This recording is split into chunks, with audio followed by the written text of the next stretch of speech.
In this video, I'm going to show you how to fade from color to black and white in Premiere Pro.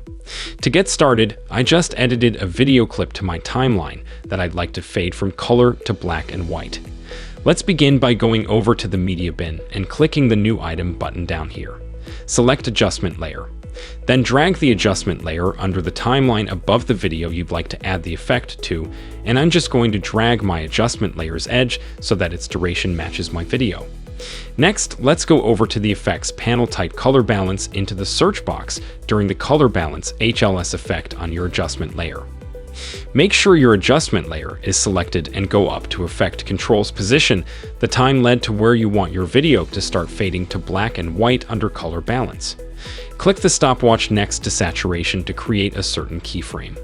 Move the timeline to where you want your video. You have to be fully black and white by decrease the saturation to -100 to create a second keyframe. Okay, and then we have our color to black and white effect. If you want to fade back to color position, the time where you want to start doing that next to saturation, click the little circle between the two arrows to create a third keyframe.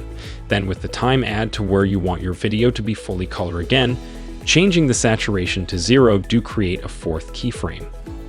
Okay, and now when I play this back, my video goes from color to black and white and then back to color. Alright, and that's it for this tutorial. Thanks for watching and see you next time.